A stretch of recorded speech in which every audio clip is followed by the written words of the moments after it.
आज मेरी शादी की पहली रात थी। बिस्तर पर फूल सजाए थे। पूनम और शिव की शादी हुई थी। शादी बहुत धूमधाम से की गई थी। कमरे में तस्वीर बन रहा था। कविता कर रही थी और आपके दो बच्चे थे और बहुत थक चुकी थी। भूख से बुरा हाल था। सब चले गए। दरवाजा बंद हुआ के पास आया।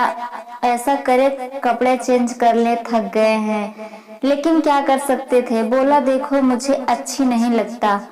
मेरे बातें कम खोलकर मैं बार बार यही बातें नहीं बोलूंगा। घर के सारे काम तुम्हारी जिम्मेदारी है। खाना बनाने से लेकर झाड़ू सफाई तक। सुन रही हो ना। पूनम ने कहा हाँ जी मैं सुन रही हूँ। कोई मोहब्बत भरी बातें करेगा लेकिन उसको पूनम से काम करवाने की स्थिति। शादी के दिन गुजर गए। हाथ में किचन लिख दिया।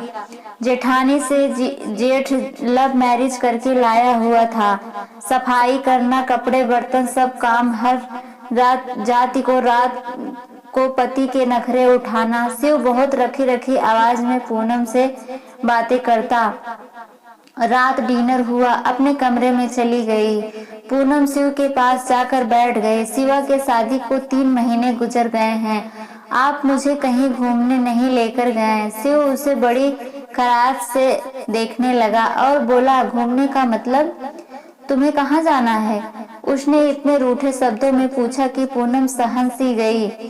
सिवा सिवा टीवी देखते हुए बोला पूनम जो मेरे कपड़े प्रेस कर दो। मेरा दिमाग मत खराब करो यार, मैं पहले से ही सारा दिन थका हुआ हूँ। पूनम शिव के पैरों की तरफ बैठ गई। अच्छा चलो आप लेट जाएं, मैं आपका पैर दबा देती हूँ। शिव लेट गया। पूनम शिवा का पैर दबाने लगी। शिवा सो गया था। शिव के पैरों को अपनी गोद में रख कर सो रही थी। शिव मैं शादी से पहले बहुत दुखी देखे हैं। मुझे मोहब्बत चाहिए, आपका साथ चाहिए। आप क्यों मेरी आंखों से मेरा दर्द नहीं समझ पाते। असल में पूनम की मन नहीं थी, मम्मी नहीं थी। सौतेली माँ के साथ जवान हुई और सौतेली माँ क्या शुरू करती थी या मुझे लिखने की जरूरत नहीं है। पूनम ने बहुत दर्द देखे थे। सौतेली माँ के हाथों यहाँ एक जुनून भी तो किया गया था। पूनम 20 साल की थी और शिव 36 साल का। जैसे पूनम के जान छुड़ाने थी उन लोगों को वह कदमों के साथ निपट हुई अपने हम सफर से एहसास की भीख ही मांग रही थी। सुबह पूजा आराधना से पहले जाग जाती। नाश्ता बनाना सबके लिए उसकी जिम्मेदारी था। मैं अपना दर्द किसी को बयां नहीं कर सकती थी। बस मैं अपनी शादीशुदा जिंदगी को आवाज करना चाहती थी। शिवा का साथ चाहिए था बस। कभी अक्सर थकान की वजह से बर्तन न धो पाती थी या झाड़ू टाइम पर न लगा पाती तो सास उसकी वजह से मुझे लाखों बातें सुना देती थी। मैंने जैसे अपने जुबान को शिव ऐसा करे मुझे 500 दे दिया। प्यार से जवाब दिया शिव मैं औरत, मेरे बहुत सारे जरूरत चीज होती हैं। जो मैं बाजार जाती हूँ तो पैसे मेरे पास होते तो मैं उन चीजों को खरीद कर लाती। अब मैं आपके भाई से तो यह सब चीज मन नहीं सकती। शिव को न जाने किस बात की पूनम मुझसे गुस्से में बोला पूनम देखो मेरे पास इतने पैसे नहीं हैं कि तुमको अलग से दे सकूं। मुझे कुछ, मैं आपके साथ खुश हूँ। बस आप मुझसे प्यार से बातें कर दिए करें, मुझे प्यार से आवाज दिया करें, मेरा नाम प्यार से पुकारे करें। भगवान की कसम मैं सब कुछ भूल जाया करूंगी। दिन भर की थकान में पुराने दर्द सब कुछ आप मुझे बस प्यार से पुकारा करें। शिव ने फिर थोड़ा सा मुस्कुराया। मुस्कुरा कर बोला बुलाओ तुम्हारे साथ मुझे प्यार से बात, बस आप मुझे गुस्सा नहीं दिखते हो। शिव देखो मैं आज मेरा बर्थडे है। मैंने आपका नाम अपने हाथ में मेहंदी से लिखवाया है। उसकी बातों से पूनम प्यार से बातें कर रही थी शिव से, लेकिन शिव जी ने नहीं दिल में बोल रहा था क्या पागल पल्ले पड़ गई है मेरे। उसको क्या कहूँ मैं, न जाने क्यों मैं रखी करता हूँ। वह उन्होंने नया घर बनाना। वह गांव के लोग ने। शिव ने पूनम से कहा पूनम आज रात तुम हमारी मदद करना है। रात के 3 बज गए थे। काम खत्म हुआ। उसका सिर दर्द और थकान से बेजान सा हो रहा था। शिव लेट गई। पूनम पास गई। शिवा प्लीज मेरा सर दर्द बहुत हो रहा है, मुझे बहुत दर्द हो रहा है। शिव ने करवट बदल दिया। जो डिस्प्रिन खा लो, मुझे दबाया नहीं जाता। मैं बिस्तर पर लेट गई, ना जाने क्यों आंखों से आंसू बहने लगे। वह वहीं रो रही थी, उसको बहुत दर्द हो रहा था।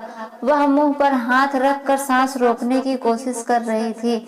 शिव आराम से सोया हुआ था, दर्द से सो ना सके। सुबह आरती होने लगी कि उसकी आंख खुल गई। मैं अभी अभी ही सोई थी कि सास गालियां दे रही थी, मैडम सोई हुई है, शर्म भी नहीं है, टाइम देखो। शिवा भी गर्म होने लगा। शिवा गुस्से में था, पूनम शर्म है तुमको, टाइम देखो, मम्मी खुद नाश्ता बना रही हैं। तुम्हारी आंखें नहीं खुली पूनम, क्या कहती जब कि अब शिव को फर्क नहीं पड़ता था। आपको नंबर पर ही या किसी दर्द में वो खामोश हो किचन में चली गई। सारा काम किया, उसकी हालत काफी खराब थी। उसने किसी से कुछ न कहा। शादी को 3 साल गुजर गए थे, लेकिन कोई औलाद नहीं थी। इन 3 सालों में कोई भी दिन ऐसा नहीं जिसमें सुकून पाया हो। नए घर का काम शुरू हो गया। मैं मजदूर की तरह काम करने लगी, दिन भर सबके लिए खाना बनाते, फिर कभी ईंटें उठाकर देती तो कभी मिट्टी उठाकर देती। 4 महीने उसने मजदूरों की तरह काम किया, पर तैयार हुआ। शिव के साथ रहते हुए शिव से दूर थी, शिव उससे दूर रहने लगा था। दिन की दूरियां रात की दूरियों से बढ़ने लगी थी। औलाद ना होने के ताने देने लगे, उसे दुख देता था, लेकिन अब औलाद ना होने के ताने भी उसे खूब मिल रहे थे। उन दोनों कहीं उस छुपाकर शिवा की दूसरी शादी की बातें होने लगी। मैं सबकी रवैया समझ रही थी तो कुछ तो गलत हो रहा था। पूनम एक नौकरानी से बढ़कर कुछ नहीं थी, वह लोगों को बैठी थी। पूनम को डर था कहीं शिवा मुझे डर ना कर दे, दूर ना कर दे। लेकिन जेठानी की छोटी बेटी ने बताई कि शिव चाचू की शादी करनी है, नहीं आंटी लेकर आनी है। पूनम समझ चुकी थी कोई कयामत टूटने वाला है। चेहरे पर क्रीम लगा रहा था, बड़े प्यारे लग रहे हो आप पूनम। शिव के कंधे पर सर रखकर बता रही थी कि शिव आप खुश रहें हमेशा, मैं भगवान से यही प्रार्थना करती हूँ आपके लिए, आपके साथ ही तो मेरा सब कुछ है। जैसे वह एक दर्द दिल छुपा कर खुद को समझा रही हो। शिवा मुझसे कभी नहीं छोड़ेगा। और फिर वह दिन आ ही गया। लड़की वाले शिवा के घर आए, साथ में बड़ी सख्ती से कहा खाना बना लो और अपने कमरे में चली जाना। सामने के बाद एक काम सीख लिया था, दर्द को छुपाना, खामोशी से रोना, आशिकाना करना, और वापस पलट कर देती तो सौतेली माँ थी जो उसके पास कबूल ना कर सकती थी।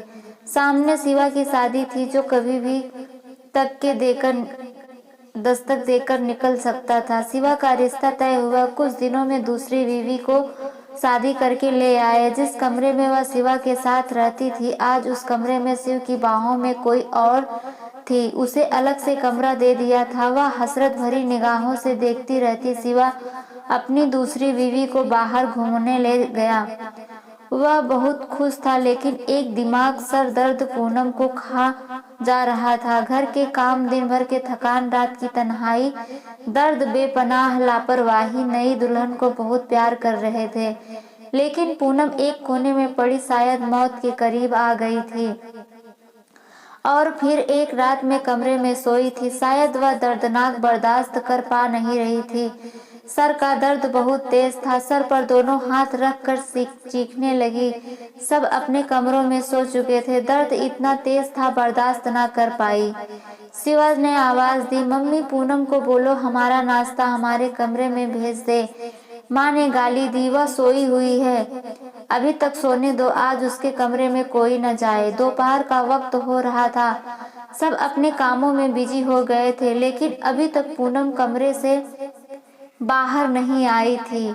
आखिर सो कमरे में गई, देखा पूनम पांडे जमीन पर लेटी थी। सास ने शोर मचा दिया, सब इकट्ठे हो गए। देखा वह अकड़ चुकी थी। उसकी लाश को चारपाई पर लेटा दिया। उसके आंसू अभी तक आंखों में थे। अचानक से कैसे मर गई। उन लोगों ने उसका अंतिम संस्कार कर दिया। उसको हो क्या, किसी ने भी एक आंसू उसके लिए नहीं बहाई। एक दिन उसके कमरे की सफाई करती शिवा की दूसरी बीवी ने देखा उसका कुछ रिपोर्ट और दवाइयाँ थी उसके कमरे में। वह देखकर हैरान हो गई। उसको ब्रेन ट्यूमर था, न जाने कब से हुई है। दर्द सह रही थी, एक डायरी भी लिख रही थी। यहाँ वह अपने दर्द लिखा करती थी। उसकी डायरी के कुछ शब्द, शिवा मुझसे रूठा रूठा रहता है, मेरी तरफ देखा नहीं आज। मैंने सारा दिन मजदूरी की तरह शिवा से मुझे ठंडा पानी पिलाया, मैं बहुत खुश हुई। शिवा कहता है मैं बहुत अच्छी हूँ, लेकिन फिर भी पता नहीं क्यों मुझसे वह दूर रहता है। आज मैं उसके लिए तैयार हुई थी, वह बहुत चाहता है। अगर मैं कुछ कहूँ तो मुझे जानलेवा बीमारी है, लेकिन मैं शिवा को नहीं बताऊंगी, वह परेशान हो जाएंगे। हमारा घर बनकर तैयार हो गया है, मैंने अपना बहुत घर सजाया है। मुझे घर से निकाला तो कहाँ जाऊंगे, मेरा तो कोई भी है नहीं, बस नौकरानी बनाकर मरने तक यहीं रहूंगी। शिव अपने दुल्हन से बहुत प्यार करता है। अपनी दूसरी बीवी को बर्गर लाकर दिया। मैंने कहा मुझे भी ला दो। कहता है कि तुम बर्तन धो, ज्यादा दिमाग ना खराब कर। मेरा भला मैंने बर्गर ही तो मांगा था। आज सुबह से मेरी सांस रुक रही है, ऐसे लग रहा है जैसे मेरा वक्त खराब आ गया है। काश शिवा की बाहों में मर सकती। शिवा मेरा दर्द समझता, मुझे सीने से लगाता, मैं सुकून से मर जाती। तो खुद को मेरी मौत का जिम्मेदार ना ठहराना। बहुत प्यार करती हूँ आपसे, बस नसीब से हार गई हूँ। शायद मेरी किस्मत में खुशियाँ नहीं लिखी थी। और हाँ पागल, एक बर्गर ही तो था। कंजूस, तुम मुझे ला देते तो क्या हो जाता, डांटने की क्या जरूरत थी। अपनी दूसरी बीवी का ख्याल रखना। मैं तो मेरी अस्थियां के सामने जरूर आना। एक बार तुम्हारी पूनम, मुझे बहुत दर्द हो रहा है, अब लिखा भी नहीं जा रहा है। शिवा, दिल चाह रहा है आपके पास आ जाऊं, लेकिन अब सब कुछ अधूरा रह गया। पूनम डायरी लिखकर मर गई। शिवा डायरी पढ़कर बहुत रोया, लेकिन अब रोने का क्या फायदा था। वह बेचारी ना जाने कितना रोई थी।